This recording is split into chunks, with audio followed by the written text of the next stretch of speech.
Hola, buenos días. Buenas tardes, buenas noches. This is Barb. And this is Estela. And welcome to Cafecito. And Crime. Did your voice crack a little bit there? I think it did. Okay. I was like, but I got it. yeah. Yeah. Anyway, so happy Christmas Eve. Yep. If you do celebrate Christmas. If not, then happy day. Happy Sunday. Happy Sunday. It is Sunday. Oh, why? That means I have to go back to work on Tuesday.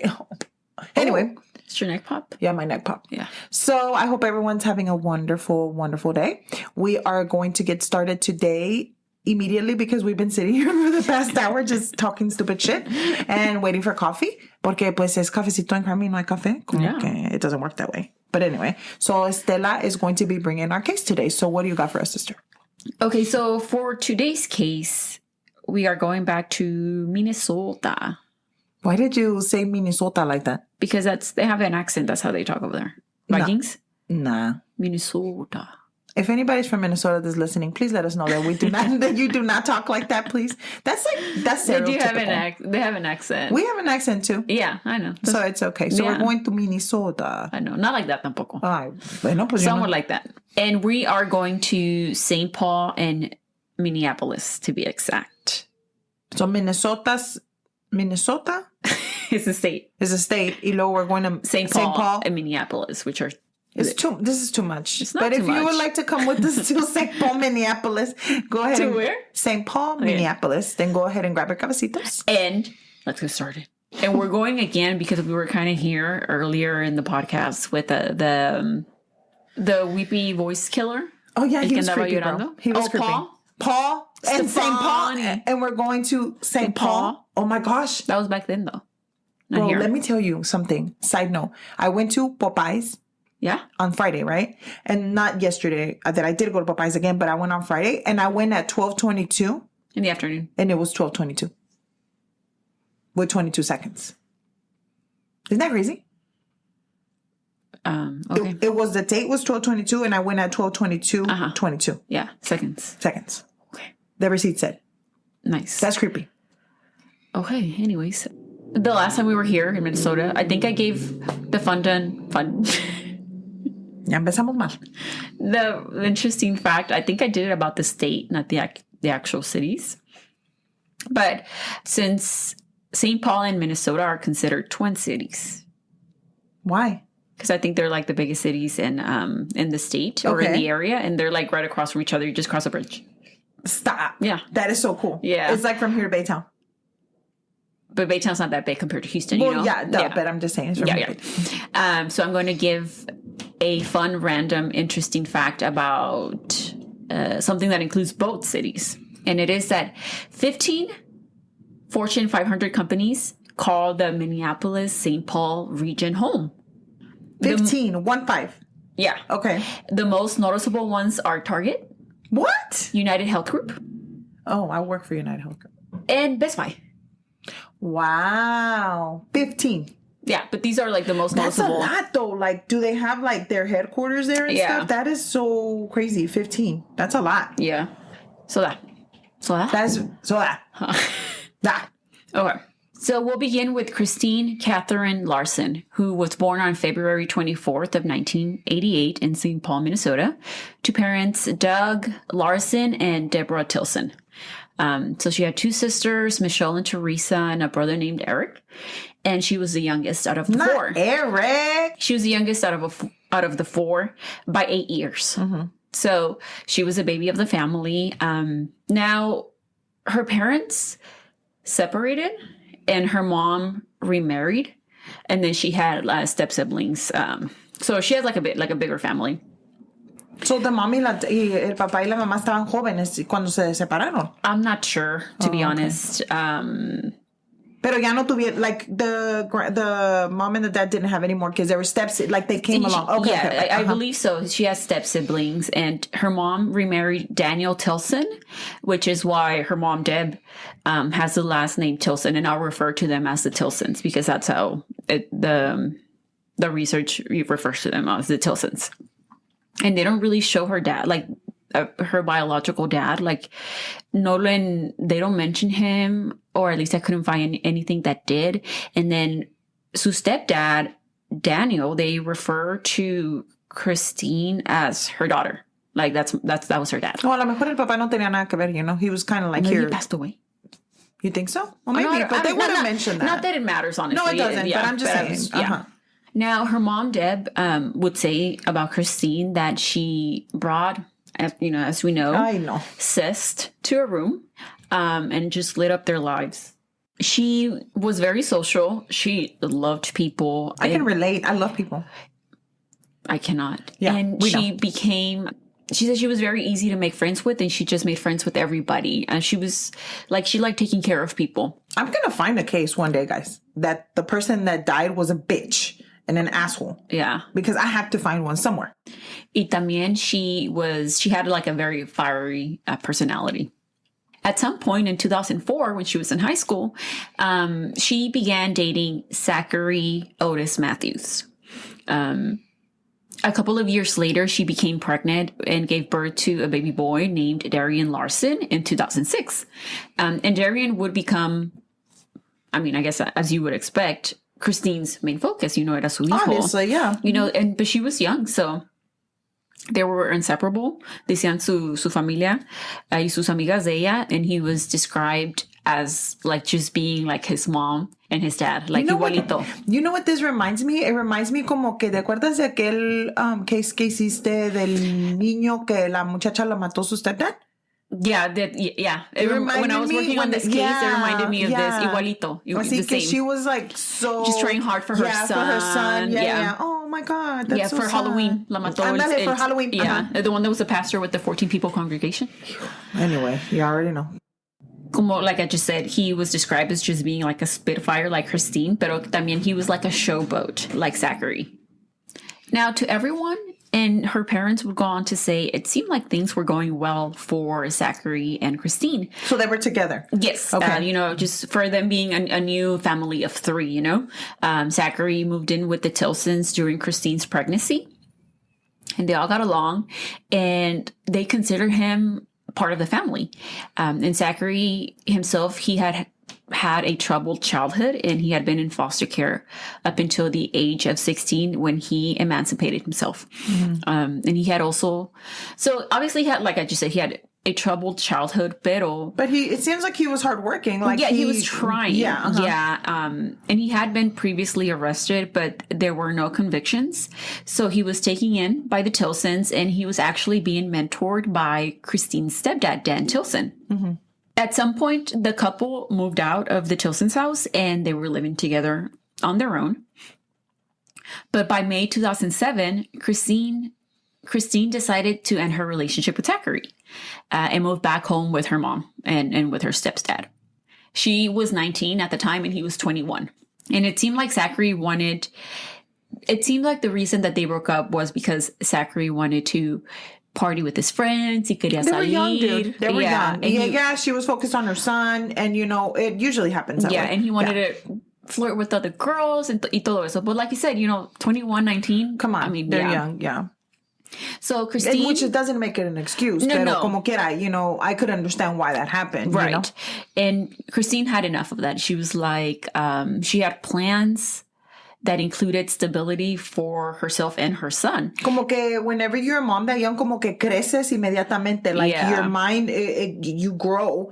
And so now her mind is like, okay, how am I going to make my son's life better? You know? Or have a stable home for my son. And sometimes the dads, they just kind of like, I'm still young, I want to party, you know, and they don't take it as seriously. Yes. Not all dads, but some. Yeah, especially when you're that young, like you said. Yeah. Mm-hmm. She wanted to provide a better life for him, and she needed to focus. She didn't need to be worried about other shit that she didn't really need to be worried about, And obviously, we're talking about Kristine, so she does die, sadly. And at the time of her murder, she had just gotten a job and was 2 weeks away from graduating from bartending school, and she was enrolled in nursing college. Oh, look at her. Yeah. She was trying. Girl, she had a lot going on. Yeah, she did. Oh my God, I'm so happy for her, but sad at the same time. Even though they were no longer together, Zachary was still considered part of the family of the Tilsons. They were pretty much the only family that he had known. Yeah. Honestly. Yeah. And so he was still involved with Kristine and miraba al niño, so they would spend time together. Yeah. Uh-huh. But he did live in his own apartment. So that's where we're at in December of 2007, which is when this case takes place.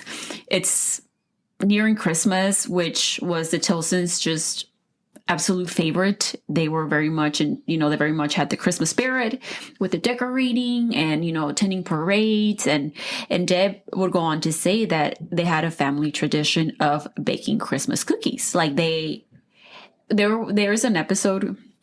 It's called Homicide for the Holidays, which is where I found it for this case, and they just play home videos from like the 90s, Christmas, around Christmas times, just a family together baking cookies. Like that was their jam. Yeah, and everybody has different traditions. Our tradition is making tamales, and some people or buñuelos or all the other stuff. Pero like some people, I think that's awesome. Yeah, I think that is so cool. And it included like everyone would participate. Kristine, her siblings, like grandma, like todos. You could see everybody in the videos. And Kristine's favorite cookies, they called them the Merry Christmas.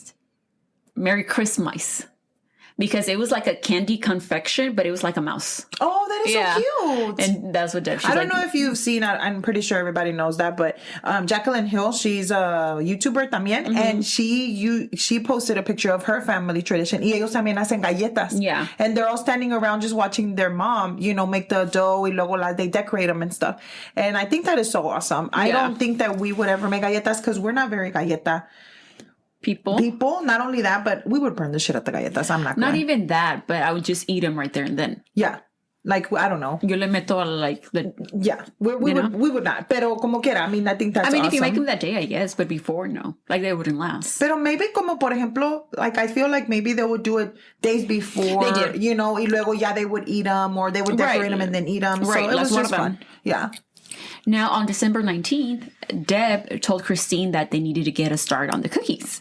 Since Christmas was fast approaching, they agreed that they would start that evening after dinner.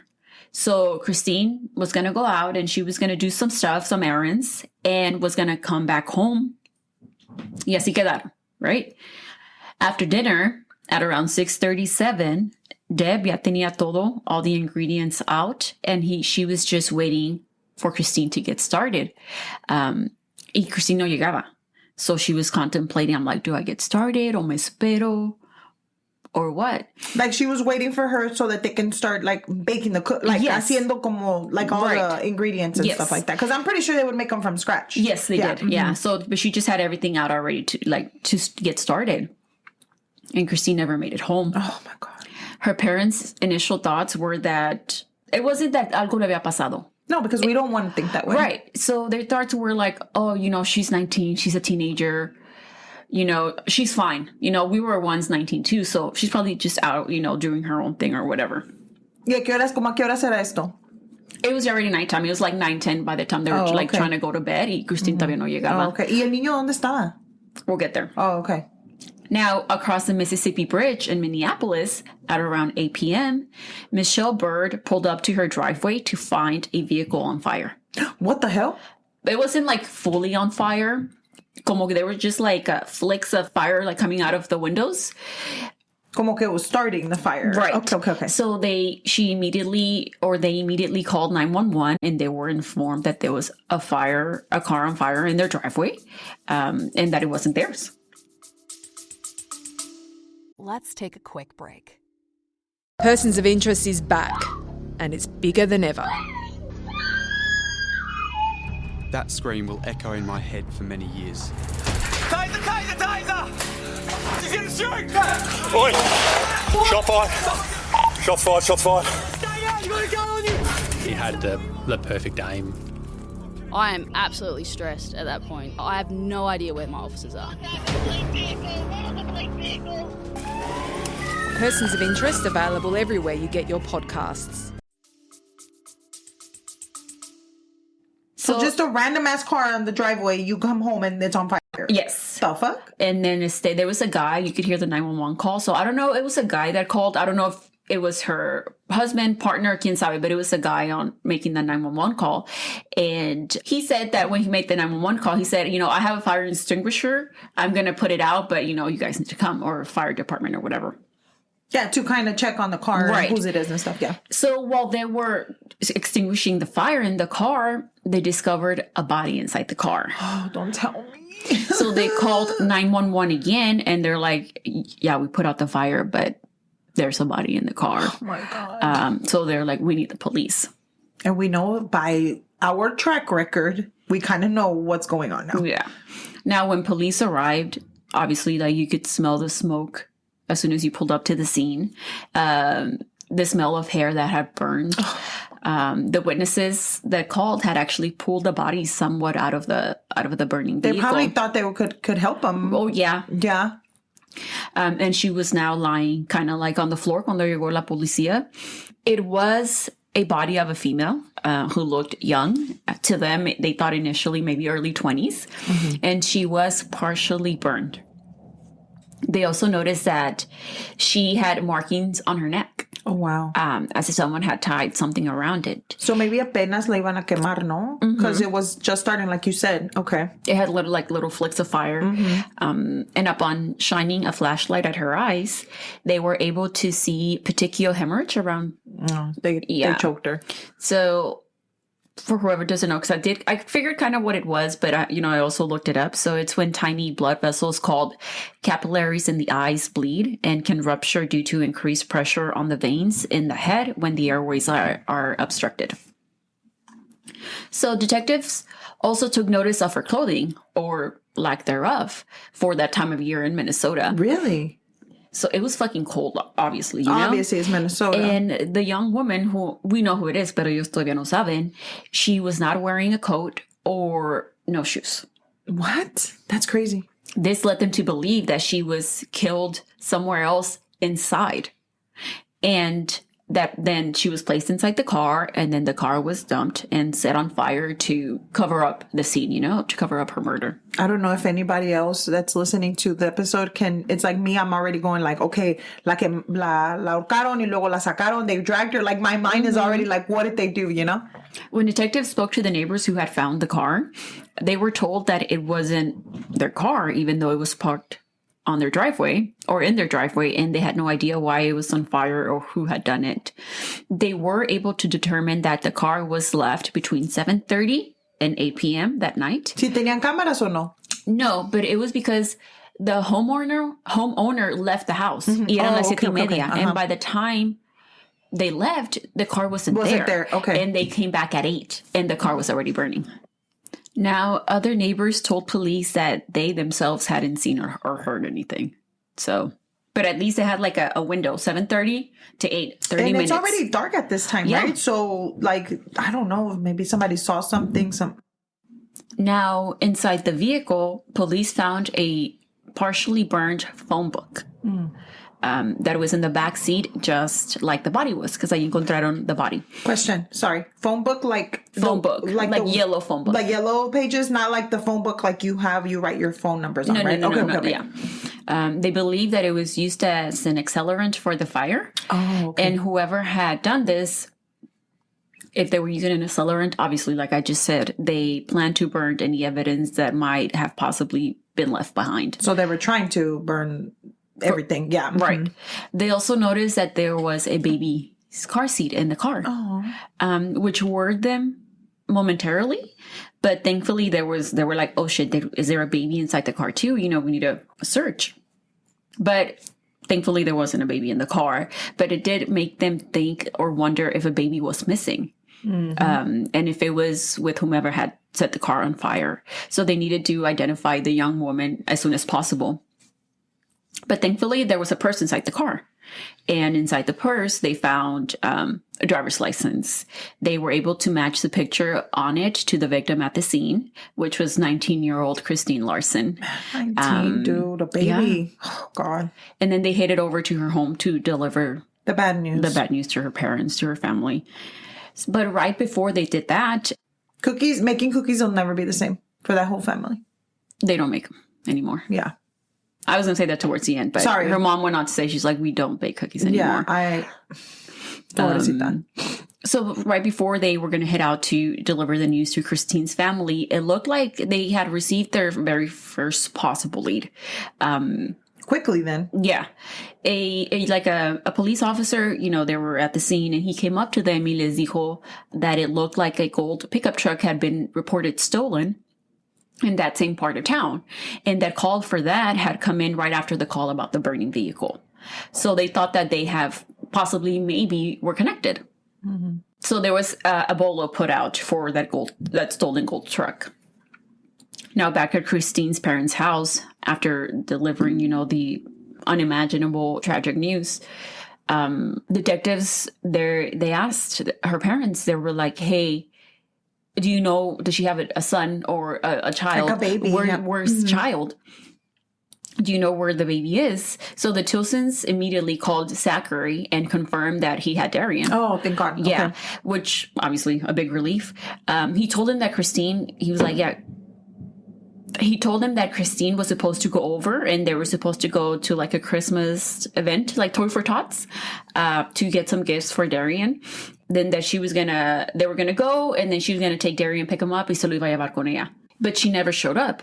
And obviously, Deb le dijo a Zachary, she was like, well, they found her. Found her, and she says that he just completely like broke down on the phone. So as detectives were speaking to the Tilsons, they obviously found it just got super dark. It looked super creepy because it's raining. It literally got like dark in like 30 seconds. Yeah, it was crazy. It just got super dark.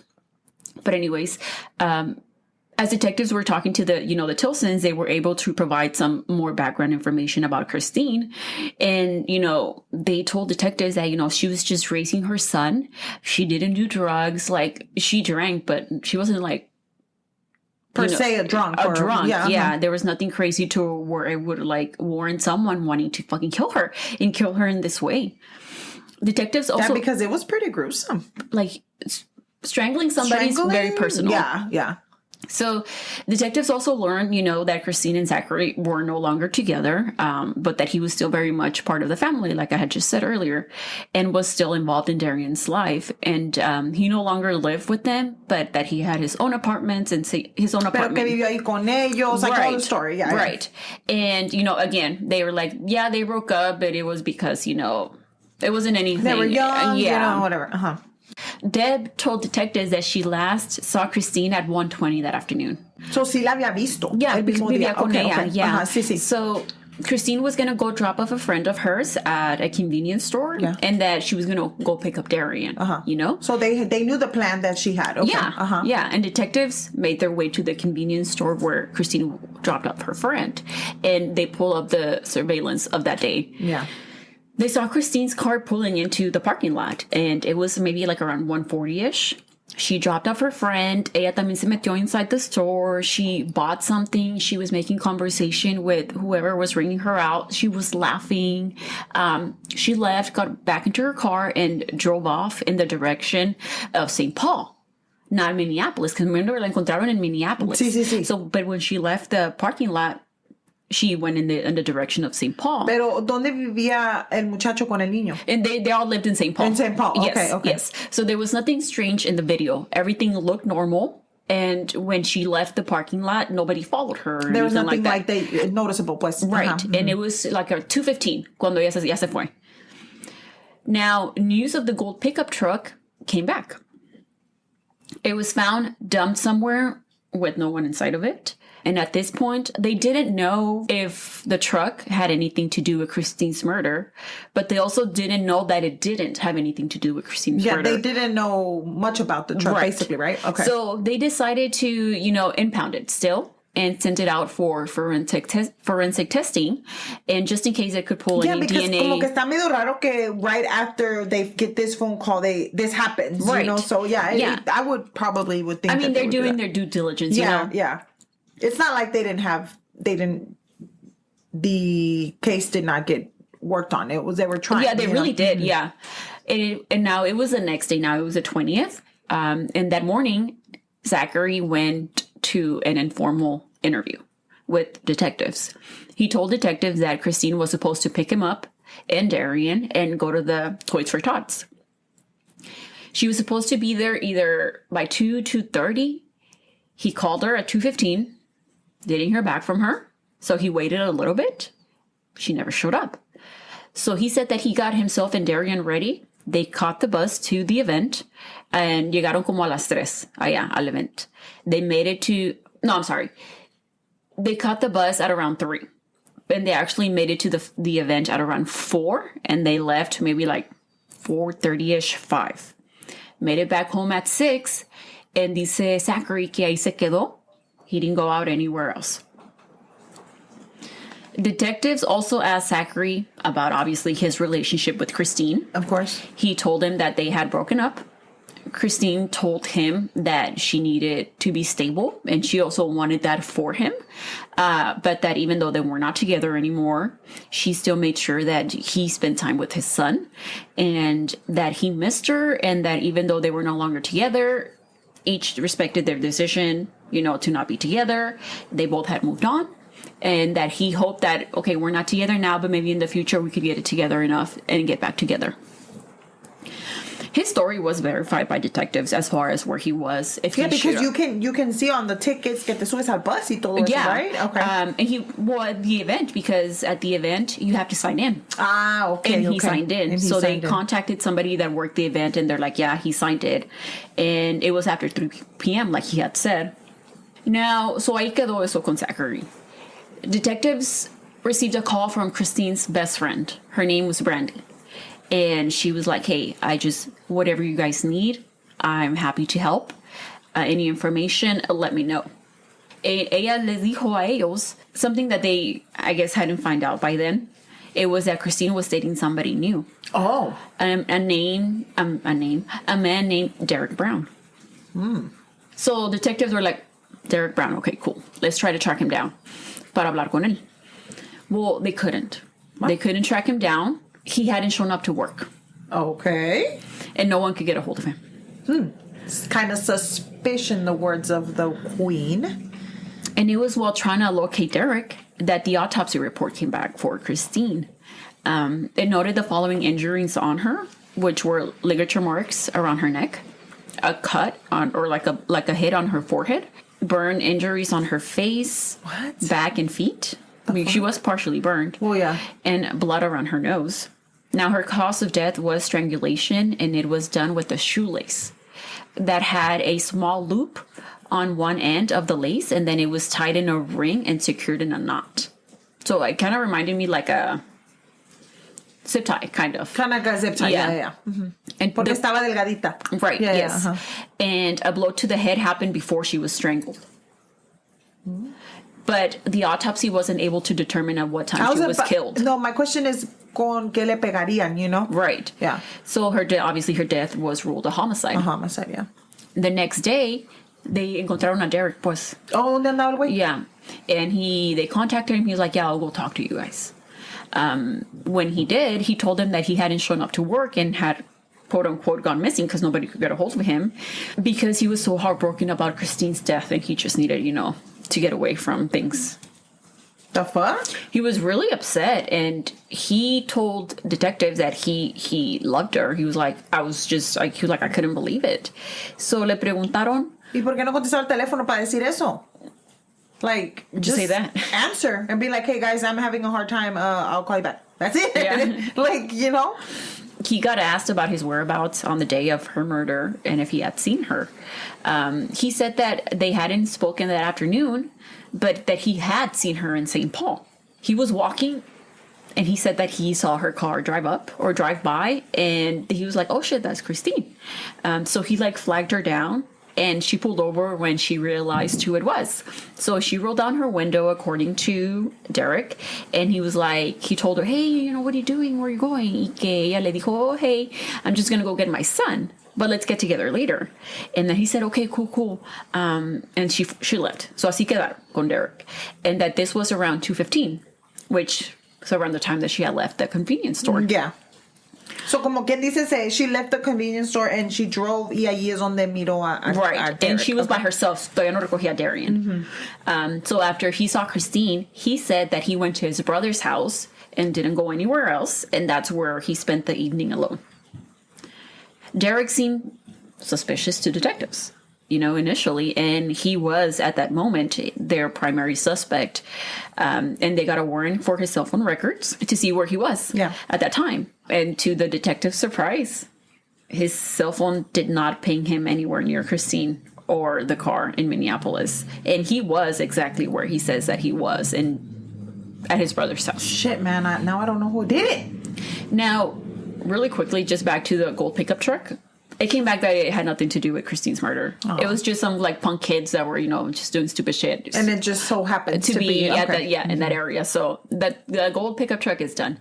So they were essentially... I kind of want to know what the gold pickup truck looked like, because a gold truck? I know, that's what I'm thinking. I'm a gold pickup truck. Wonder. Not yellow, right? Because then they would have said yellow. No, it's gold. Like, gold. Pero like, what do they consider gold? Right. Like a...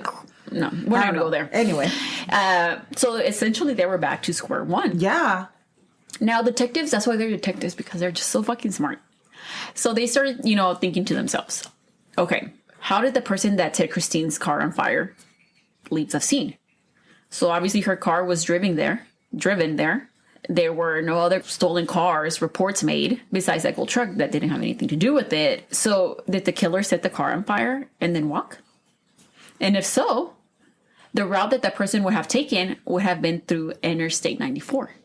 And you don't really see like a random ass guy caminando on the street. Like somebody would have noticed a guy, yeah. So, or a person. I don't know if it was on the freeway. On the freeway, yeah. They checked the 911 system to see if anyone had reported someone walking on the freeway, which I didn't know you could do, because I've seen a whole bunch of people walking on the freeway.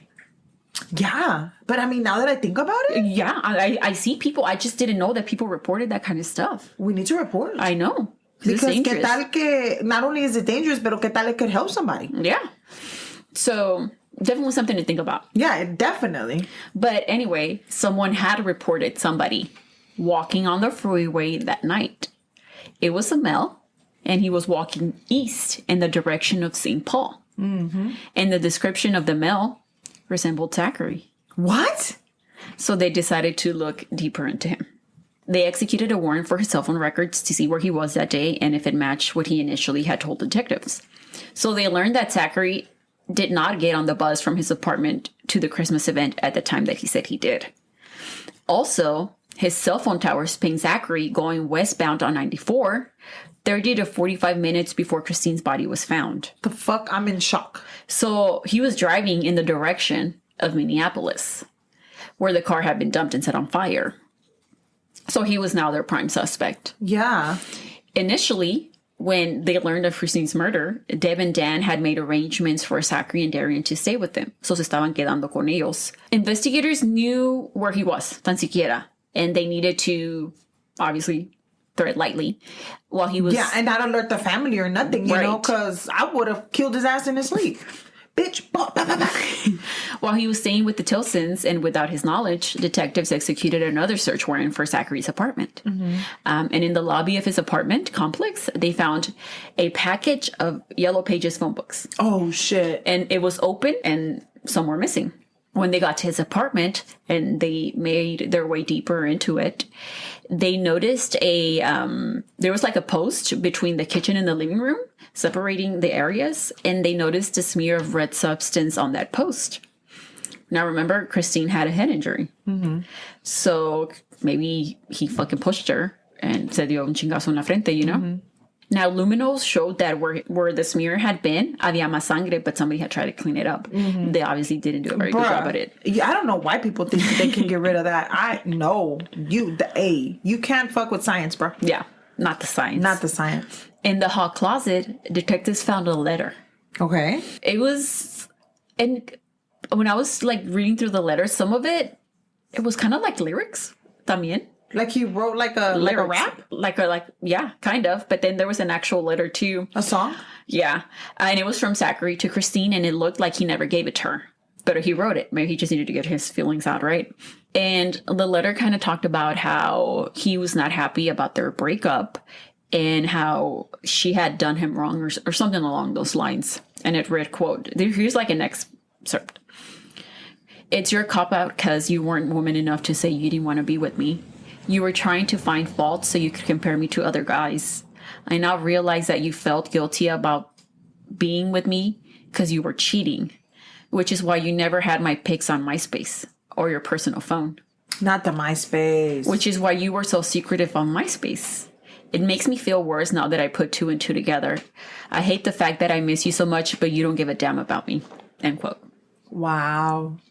Now, one of the detectives, Detective Gators, found in the bedroom a shoe that didn't have shoestring. Out of all the shoes in the room, it was just that one.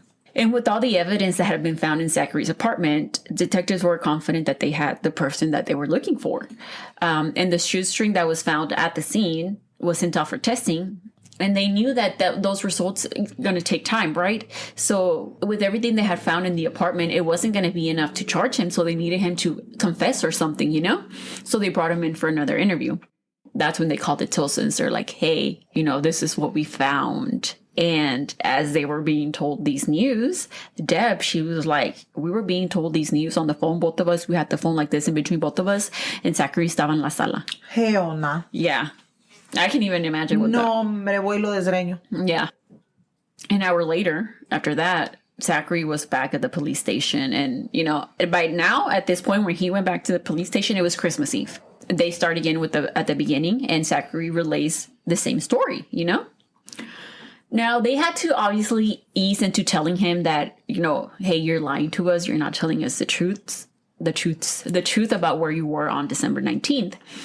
And you could tell Zachary was already frustrated being there. And Dan even, you know, he went on to say that cuando le dijeron that they wanted to talk to him again back at the gas station. Not the gas station. At the police station. Not the gas station, sister. At the police station, he was like, man, why do I have to go again? Like, he was already like, what is this, you know?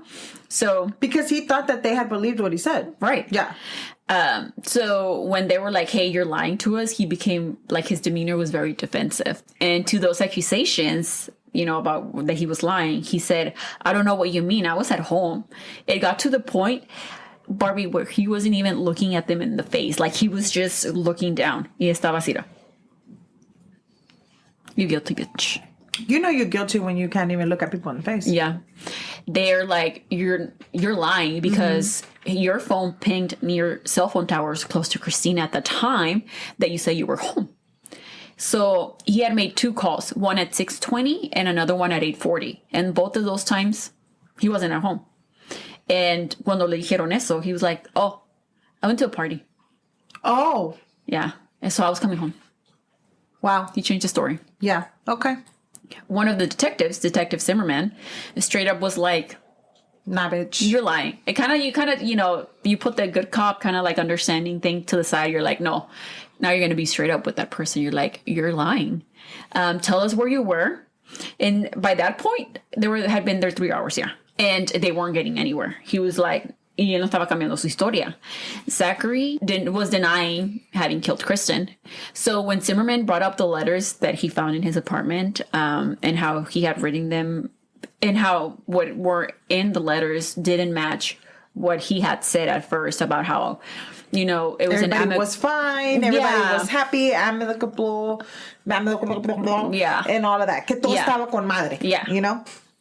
Now, he kind of went back to, like, they played it up. They were like, they told him, you know, we know you have a heart, and maybe she broke your heart, and, you know, your feelings matter, and what you say matters. All of the things in the letter, in the lyrics kind of were saying que ella le valía madre. Como quien dice, yeah. Yeah. Uh-huh. So when they were talking to him that way, he cracked, and he started crying.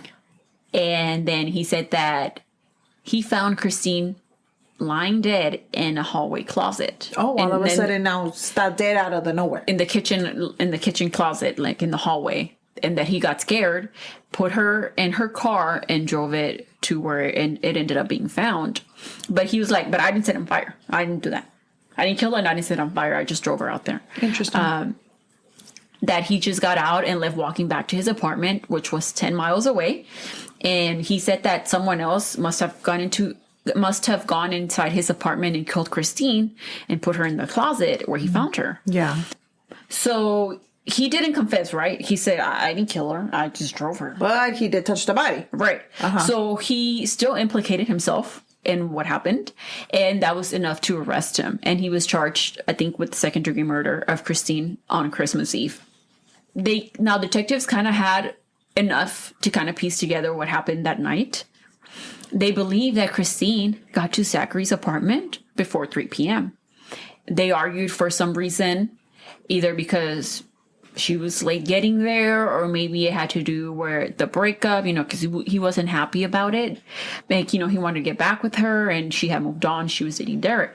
So he lost it. He attacked her and pushed her, whatever. Knocked her out, and then strangled her. But I mean, you escalate. Because like, you went from pushing her, right? Y se pegó. Let's say she knocked out, right? Pero you took it upon yourself to take off the sneaker lace and put it around her neck and strangle her. Like, you escalated, fool. Like, what do you, like, it's not like something que, ay, la empujé, it was an accident. No. I pushed her. No. You went out of your way. Because if she was lying down, she wasn't moving anymore, let's say, per se. Or maybe she wasn't, she's like, oh shit, you fucked me up, I'm gonna call the cops, whatever. Okay. Pero you strangled her. Like, you took it to another level. Like, no, you meant to do that shit. You can come back from. Yeah, you can't. And all of that was in front of their son. I was about to say, where was their son? Yeah. They believe that How old is the baby at this time? 22 months. He left her there after he had killed her, got on the bus along with Derrick, made it to the event, and was seen there. After he got back home, he put Kristine in her car, drove her out to Minneapolis, set the car on fire. With the baby in the car? No. And left walking to make it back to his apartment where he had left Derrick alone. He was alone? Yeah. Wow. I can't believe that. Like, what if something happened to your son? Yeah. He really thought that he was going to get away with this shit. Oh, for sure. Now, he was arrested, like I just said, and his bond was set at $1 million, and he was being held at a Hennepin County Jail, and his trial was set to begin in October of 2008. So the defense argued that someone else had killed Kristine, and Zachary found her, just whatever, like he said. He panicked because he thought that if he called the police, they weren't going to believe him, because he had previously been arrested for all that kind of stuff. He had a record, even though he had no convictions.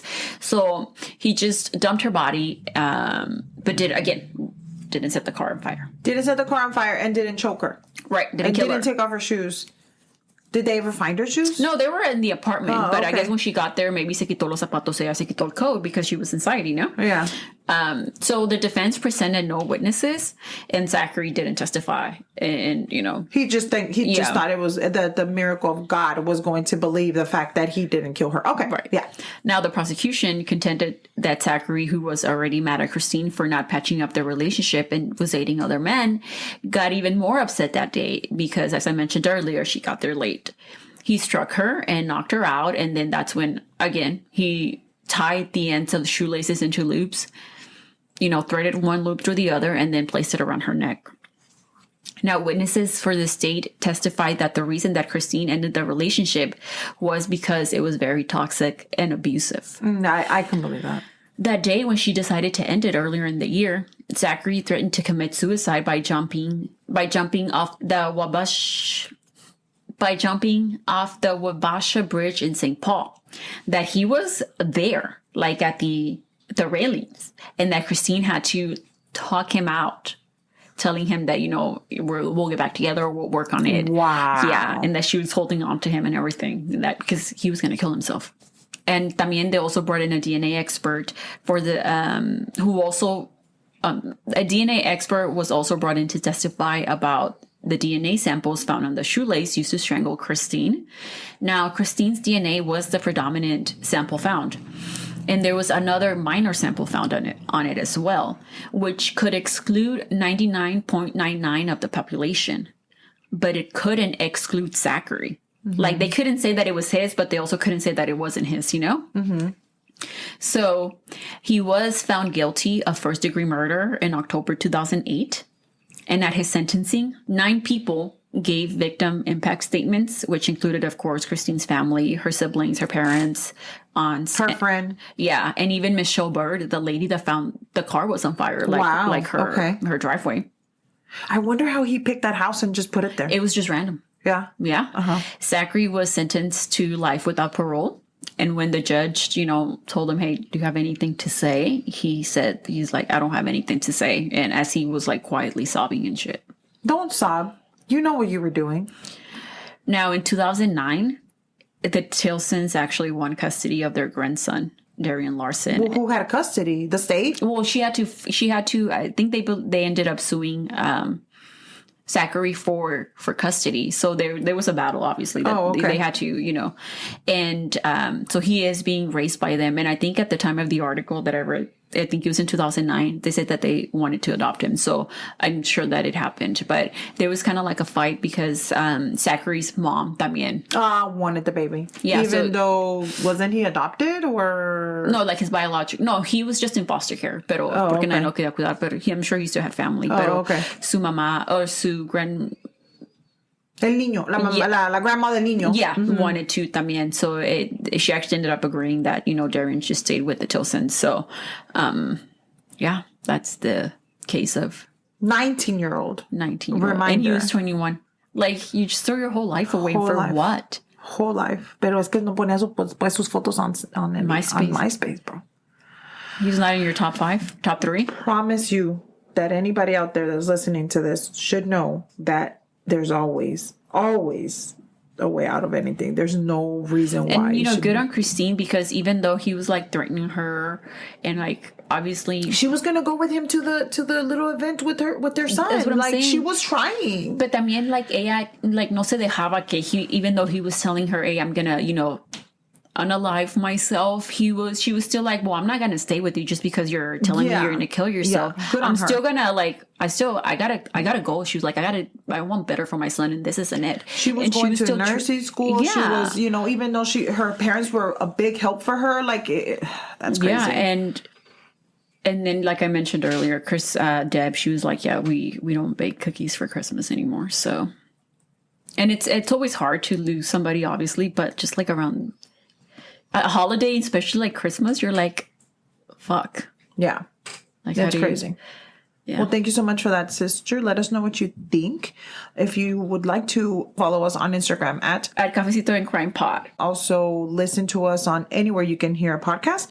And if you want to leave us a review, that'd be great. Or send us a DM or anything. Yeah. So thank you so much for listening, and thank you for everyone. I hope everyone has a wonderful holiday or time off. Yeah. Whatever you guys would like. And we'll see you or listen to you. You listen to us. You listen to us. And we listen to you too. Yeah. On the next one. On the next one. Bye.